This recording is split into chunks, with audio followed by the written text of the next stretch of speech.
गोजोनथाव बाथ्रा चिरां जिल्ला दुलाराय फरायसा आफादा बे खैलामैला बाजारनि बे बाजार सेटआव दिनै जिल्लानि सिङावनो देग्लाय एसएसएलसि आनजाद 2025 मायथाइयाव उथ्रिसारनाय फरायसाफोरनि गेजेराव जिल्लानिनो बांसिन नम्बर मोननाय बर' मिडियामनि फरायसाफोरनि गेजेराव टप 10 मोनसे पजिशन सायख'दों आरो बे टप 10 आवग्रिनो हानाय फरायसाफोर बिथांमोनखौ बरायनाय आरो मान बावनाय हाबाफारि लादों। बे हाबाफारिया खोब गोजोनथाव। बे हाबाफारियाव आंबो बाहागो लानो मोननानै जोबोद गोजोनदों आरो बे हाबाफारिखौ लानायनि थाखाय आङो चिरां जिल्ला दुलाराय फरायसा आफादनिसिम गिबियावनो आङो रोजा रोजा साबायखर बावदों आरो आं बेखौनो बुंनो सानदों जे दिनै जेनाखि जोंनि फरायसाफोर जायफोर जिखिनि मोनसे देग्लाय मेट्रिक आनजादखौ उथ्रिसारनो हाबाय टप 10 आनो जा बा फार्स्ट डिभिजन नानो जा बा सेकेंड डिभिजनानो जा बा फार्स्ट डिभिजनानो जा आङो गासै फरायसाफोरनिसिम आङो गाहाम हामलायनाय आरो कंग्रेचुलेसनखौ आङो बावदों आरो मिजिंथिदों जे बिथांमोना फैबाय थानाय समाव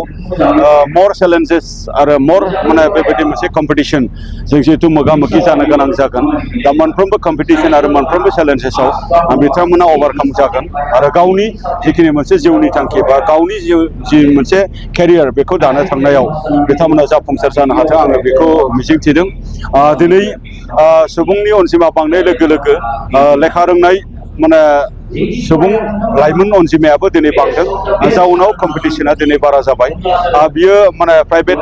बिथिंनि नोङो जा बा दिनै नोङो गभर्नमेन्ट सेक्टरावनो जा बा बियो सेल्फ माखासे बियो गावनि फिल्डआवनो जा कम्पिटिशना जथेस्थ फैबाय बिजनेसावनो जा बा बियो इकनमिक्सआवनो जा बा गुबुन गुबुनावनो जा बेबायदि मोनसे टाफ मोनसे कम्पिटिशनाव जोंनि फरायसाफोरा गाव गावनि स्किल बेखौ मोनसे आपग्रेडेशन खालामनायनि गेजेरजों बा गावनि मोनसे सोलोंथाइ बेखौ जोङो बोरै गुन गोनां सोलोंथाइ आरो स्किल एजुकेशनखौ लानानै सिगांलांबाय थानो हायो बे बाथ्राफोरखौ लानानै दिनैनि बे मेलाव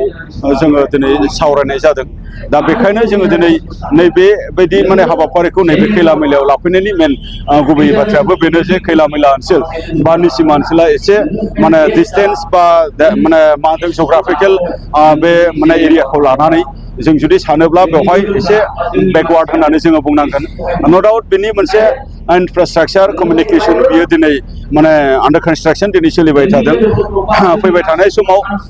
बियो मोनसे मोखां एरिया बा खाथि एरिया जानो थांगासिनो दङ आरो बेबायदिनो बे एरियायाव अनुस्थान प्रतिष्ठाननिबो एसे खम। दा बेफोरबायदि ओनसोलखौ जोङो बोरै बोखांनो हायो आपलिफ्टमेन्ट खालामनो हायो बिनि मोनसे मटिभेशन बिनि मोनसे एवारनेस नैबे हाबाफारिनि गेजेरजों फैथों होननानै हयथ' चिरां जिल्ला दुलाराय फरायसा आफादा बे हाबाफारिखौ ओरै लाफैदों। दा बेखायनो फैबाय थानाय समाव चिरां जिल्लानि जिखिनि मोनसे रिजाल्ट बियो साबसिननिफ्राय साबसिन जाथों आरो चिरां जिल्लानि फ्राय बर' हारिखौ दाफुंनायनि बेलायाव दिनैनि जिखिनि लाइमोन फरायसाफोर बिथांमोना गावखौ सुबुं सम्पद दानायनि गेजेरजों बर' हारिखौ गेरेमसा हारि दानायाव जथेस्थ मदद मोनगोन जों बेखौ मिजिंथिदों। गोजोन्थों। बोसोरनि गेजेराव चिरां जिल्ला हिसाबै टपार जानो हादों नाथाय चिरां जिल्ला हिसाबै दुर्बल जानायखौ जों समाजारि बिथिंनिफ्राय दा एजुकेसनेल जिखिनि मोनसे ग्राफ बियो आप डाउन जायो बोसोरनैनि सिगांबो चिरां जिल्लानि जिखिनि मोनसे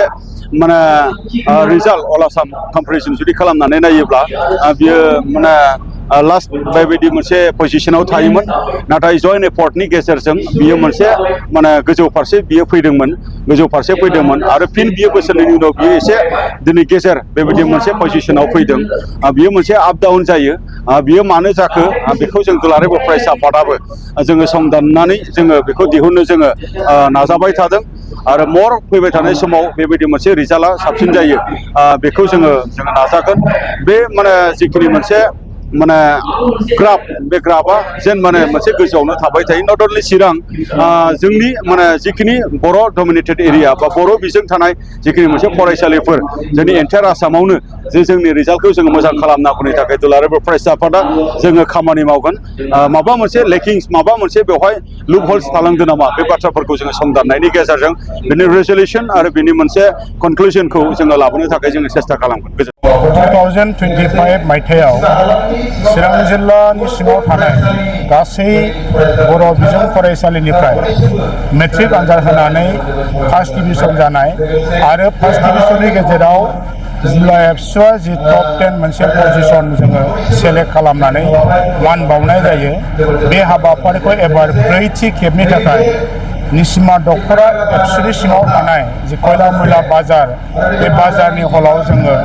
फुंबिलिनिफ्राय गाजा गोमजायै दिनै मावफुंनाय जादों। बे बोसोराव चिरां जिल्ला एबसुनिफ्राय गासै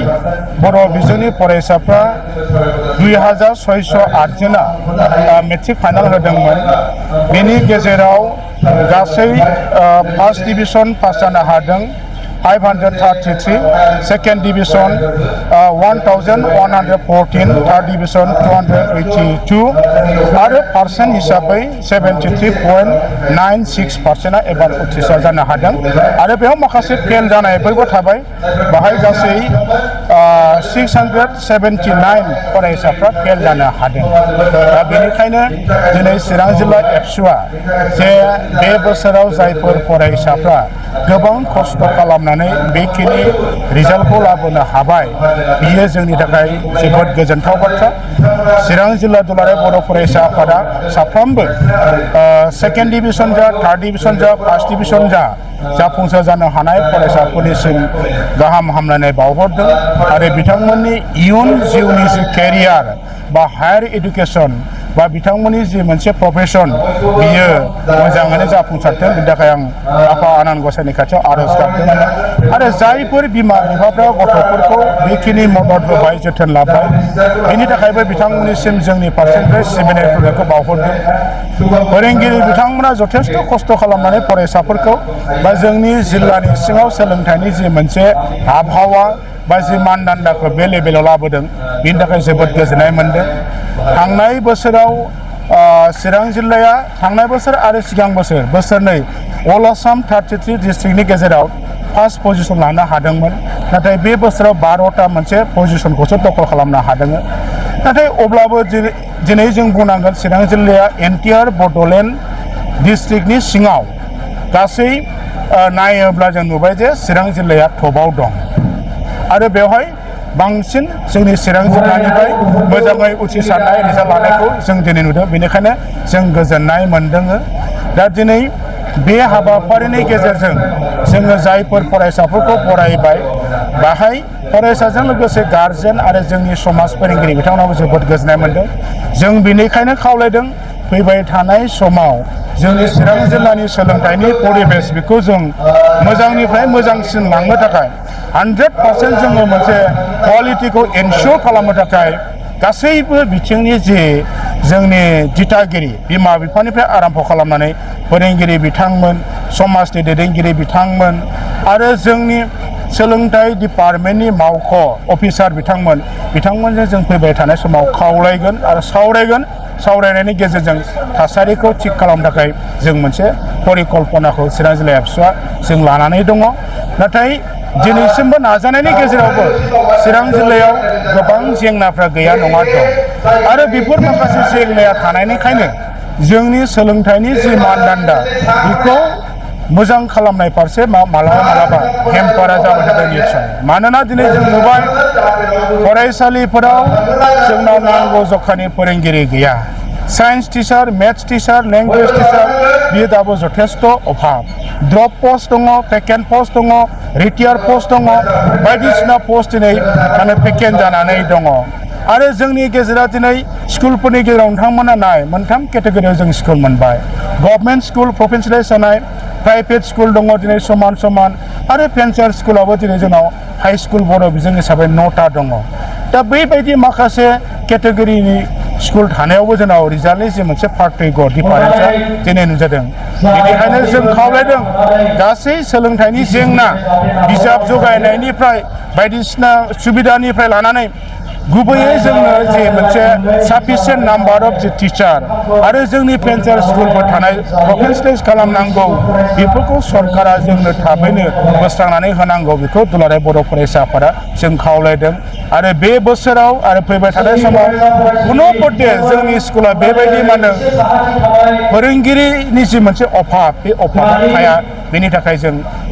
गुरैयै जोंनि आसाम गभर्नमेन्ट डक्टर हिमन्त बिश्व शर्मा दैदेननाय सरकार रनज पेगु एडुकेशन डिपार्टमेन्ट आरो जोंनि बिटिआर गभर्नमेन्ट प्रमद बर' बिथां दैदेननाय सरकारखौ जोङो थोंजोङैनो खावलायदों जाहाथे बिथांमोना बे बोसोरनि गेजेराव बेखिनि जेंनाखौ सुस्रांनानै होयो जों बेखिनिखौ खावलायदों गोजोन्थों। जोङो नुनो मोनो जाय बिथांमोना मेट्रिक SSLC आनजादखौ उथ्रिनो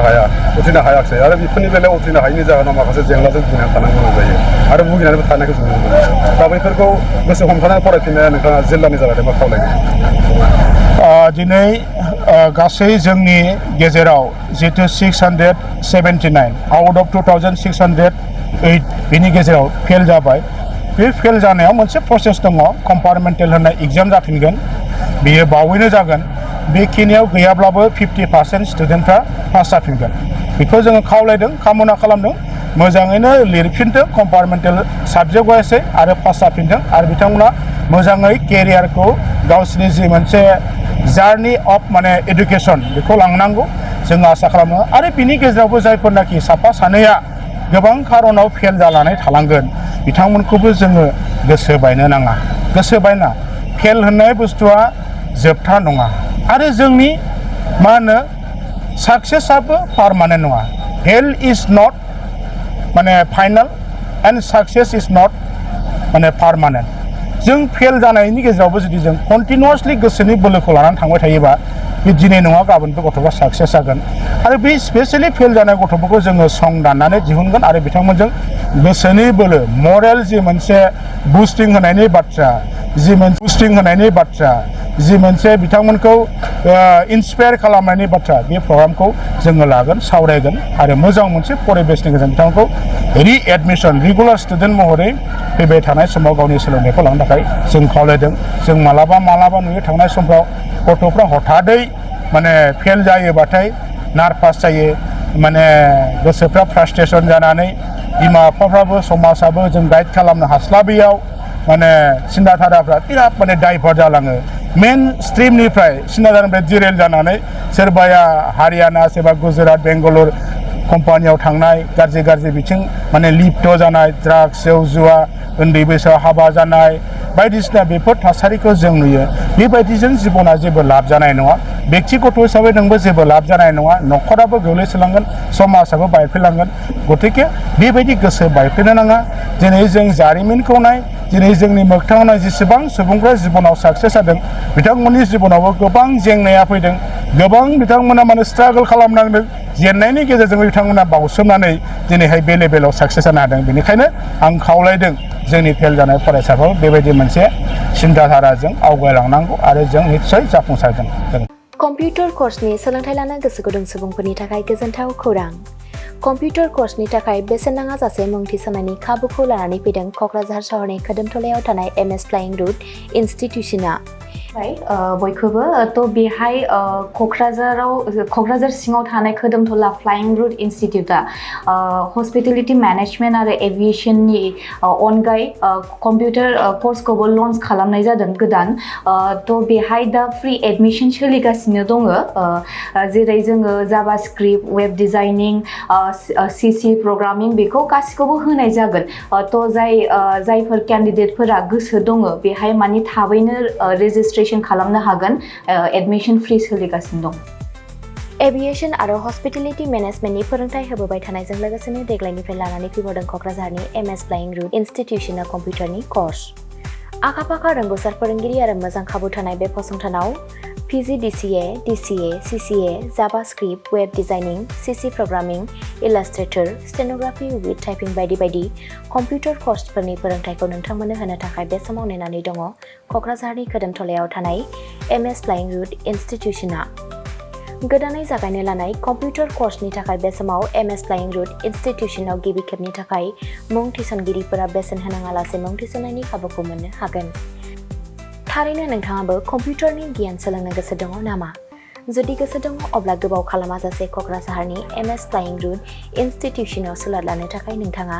9394796813 एबा 8099554765 जानबुं अनजिमायाव फोनांजाब खालामदो